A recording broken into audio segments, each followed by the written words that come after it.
Al momento de grabar este video, Donald Trump ya es el presidente de los Estados Unidos. Y en ese sentido, la gran pregunta es, desde el punto de vista de los mercados financieros y también de la economía, ¿cuáles serán los grandes ganadores y los grandes perdedores? Y esto, si tenemos en cuenta sus promesas de campaña y su discurso político en general. Eso es lo que vamos a analizar a continuación, así que comenzamos. Como lo dije al principio, al momento de grabar este video, Donald Trump ya ha sido elegido presidente de los Estados Unidos y comenzará su mandato tan pronto como el próximo mes de enero del año 2025. Pero no me voy a centrar en el discurso político porque yo creo que todos ustedes ya lo conocen y tampoco quiero aquí armar polémica. A mí lo que me interesa, y creo que ustedes también, es el tema de las inversiones y también el tema de la economía, que al final de cuentas puede tener un impacto sobre las inversiones, y sobre todo porque el discurso de Donald Trump tiene un gran componente económico, con muchísimos detalles que son totalmente antagónicos con el discurso económico que tenía su oponente en la candidatura, que era la vicepresidenta Kamala Harris. Aquí vamos a comentar algunos de los aspectos más importantes de su discurso económico, de sus promesas de campaña y cómo esto puede afectar negativa o positivamente a corto y a largo plazo a distintos sectores de la economía, para que podamos tener un panorama general, pero al mismo tiempo para que podamos tener un enfoque en particular, sobre todo sobre sectores y sobre empresas puntuales que pueden ser las grandes ganadoras y también las grandes perdedoras. Pero antes de comenzar, quiero que analicemos juntos el siguiente gráfico. Estos eran los dos principales escenarios que los mercados financieros manejaban antes de conocer este resultado final. Y lo que los mercados financieros esperaban es que, por ejemplo, en caso de que Kamala Harris llegase a ganar la presidencia, al principio lo que con mayor probabilidad ocurriría sería una caída pronunciada en los mercados, para a continuación observar una importante recuperación. Recordemos que algunas de las promesas de Kamala Harris en términos económicos tenía que ver, por ejemplo, con una subida importante de los impuestos para los ricos, y dentro de esta batería de propuestas en términos de impuestos había una que llamaba bastante la atención, y era crear un impuesto sobre ganancias no realizadas. Por ejemplo, yo invierto en un activo que vale 100 y el día de mañana un burócrata, un funcionario o un político podría decidir que ese activo que yo compré a un precio de 100 podía valer 150, por ejemplo, y entonces, como vale 150 según el político, el funcionario o el burócrata, y como yo lo compré a 100, habrían unas ganancias o unos beneficios latentes de 50, y sobre estos beneficios no realizados me podrían cobrar impuestos. Esto es un disparate económico en toda regla, porque son beneficios no realizados, es decir, no son reales, son contables, pero al pagar un impuesto sobre estos beneficios no realizados, ese impuesto sí que tiene un impacto económico real para las empresas y para las personas, porque pagar impuestos en la práctica lo que significa es que sale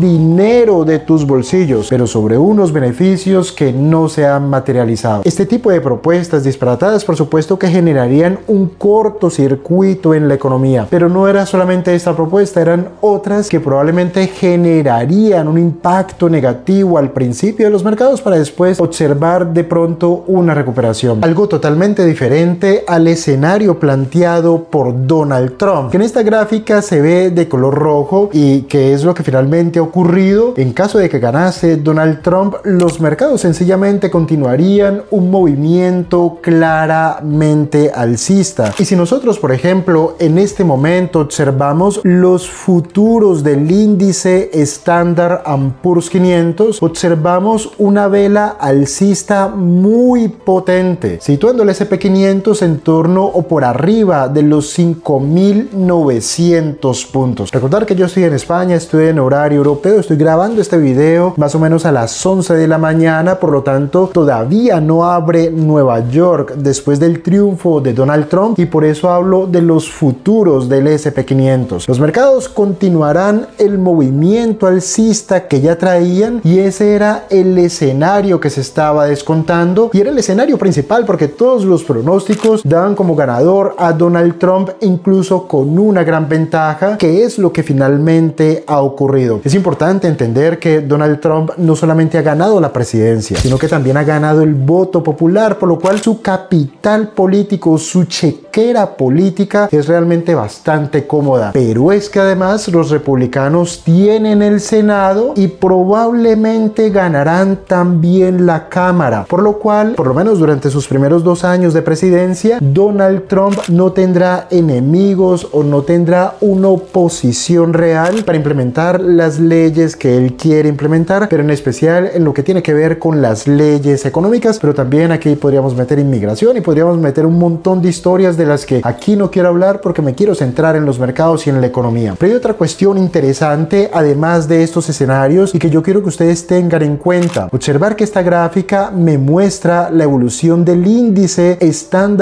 & Poor's 500 desde la presidencia de JFK o de John F. Kennedy en los años 60 hasta el momento actual, que sigue siendo la presidencia de Joe Biden. Observar que los mercados son inflacionarios, es decir, son alcistas independientemente de quién sea el presidente, y que a corto plazo los mercados caigan o suban no dependerá tanto de los presidentes, sino de la estructura, es decir, de la macroeconomía y de las variables que a corto y a largo plazo puedan influir de manera significativa sobre la evolución de los mercados. Pero en términos generales, independientemente de que estemos hablando de demócratas o de republicanos, o de que estemos hablando de JFK, de Richard Nixon, de Ronald Reagan, de George Bush padre, de Barack Obama, de Donald Trump o de Joe Biden, independientemente del presidente, los mercados harán lo que tengan que hacer. Y en ese sentido, mi humilde consejo es: uno no puede tomar decisiones en base a unas elecciones y uno no puede analizar los mercados en términos generales. Para tener éxito en los mercados, mi sugerencia es analizar negocios y sectores en particular, porque el éxito tiene que ver con el enfoque. No podemos ser generalistas y no podemos tomar decisiones basadas en unas elecciones, sino en los fundamentales y en lo que nosotros entendemos puede ser una oportunidad de inversión puntual, no en general. Entonces, que sea un presidente o otro presidente no tiene nada que ver a largo plazo, porque a largo plazo los mercados harán lo que tengan que hacer. Pero hay cosas puntuales que tienen que ver con las promesas de campaña de Donald Trump y con su discurso en general. Por ejemplo, él es muy amigo de una política proteccionista de la economía, y en ese sentido parece ser que va a utilizar aranceles significativos para proteger a la economía de productos importados. Por ejemplo, sector automotriz. Él tiene pensado implementar un arancel del 60% sobre los productos chinos y un arancel creo que del 100% sobre los autos fabricados, por ejemplo, en Europa. Si nosotros miramos en este momento la cotización de los principales fabricantes automotrices europeos, y aquí estamos viendo Volkswagen, la caída total de Volkswagen, que ya venía con un gran movimiento bajista, esa caída total ya es superior al 40%, y de hecho al momento de grabar este video la caída intradía se acerca al 7%. Otra automotriz es la alemana Mercedes-Benz, cuya caída total ya es superior al 30%, pero que solamente hoy, miércoles 6 de noviembre, su caída intradía es superior al 5%. También podemos hablar de Volvo, que cae cerca del 6%, o de Volkswagen, que cae más del 4%, o incluso de Porsche, que cae casi el 5%. Las automotrices son castigadas, especialmente en ese momento las automotrices europeas, por este potencial arancel que Donald Trump implementará para proteger a las automotrices estadounidenses. En términos generales, a mí no me gustan las políticas proteccionistas, porque tal como decía Bastiat, allí donde no entran los mercados, allí es donde entran las balas. Es decir, el comercio es la mejor política para que haya paz en el mundo. ¿Por qué? Porque, por ejemplo, yo te podría caer bien o te podría caer mal, pero si tú sientes que te aporto valor, que aprendes conmigo, que yo te enseño cosas que son atractivas o que puedes utilizar a tu favor, yo te podría caer bien o caer mal, o parecerte bonito o parecerte feo, etcétera. Pero si sientes que te aporto valor, estarás dispuesto a realizar transacciones conmigo. Es decir, no intentarás evitar un conflicto. Eso no solamente ocurre entre personas, también ocurre entre empresas y ocurre entre países. En términos generales, el comercio internacional es la mejor garantía para la paz global. En cambio, los modelos proteccionistas, en términos generales, han precedido a graves conflictos. Y podríamos hablar de la Primera Guerra Mundial o de la Segunda Guerra Mundial, pero no me quiero poner trascendental. Es sencillamente mi visión general, lo que yo pienso sobre el proteccionismo. Pero lo que les quiero decir es, las automotrices en este momento son las grandes castigadas por el discurso de Donald Trump. Pero por ejemplo, otros sectores como el financiero y el energético, pero sobre todo hablamos de energías tradicionales como gas y petróleo, podrían ser los grandes ganadores producto de las fuertes desregulaciones que Donald Trump ha prometido sobre estos sectores. En el sector financiero podemos hablar de bancos comerciales y de grandes bancos de inversión, y en el sector petrolero y en el sector gasífero podríamos hablar, por ejemplo, de ExxonMobil, de Occidental Petroleum Company y de Chevron, entre otras. Ustedes analicen empresas en particular, y para apoyar la toma de decisiones les sugiero aprender a utilizar herramientas de inteligencia artificial. Por ejemplo, el próximo domingo vamos a realizar un webinar gratuito compartiendo nuestra experiencia utilizando herramientas de inteligencia artificial para la toma de decisiones, para nuestras estrategias de inversión y nuestras estrategias de trading. Este webinar es gratis, pero con plazas limitadas, y aquí debajo te dejo un enlace para que te puedas inscribir y puedas participar. Ahora sí, llega el turno de ustedes. ¿Qué piensan? ¿Qué opinan de esta victoria electoral de Donald Trump? ¿Será bueno para la economía o será bueno para los mercados financieros o será algo negativo a largo plazo? Quiero leer sus comentarios en el sentido de qué oportunidades se están observando, sectores y empresas. Si están viendo oportunidades muy concretas, no duden en compartirlo, y si quieren que yo analice alguna, no duden en decirlo. Si este video te ha parecido de valor, si te ha aportado valor, si te he enseñado algo interesante, por favor, te lo ruego, te lo suplico, déjanos un buen me gusta, porque es la única manera en que el algoritmo de YouTube puede detectar que un video es interesante y que por lo tanto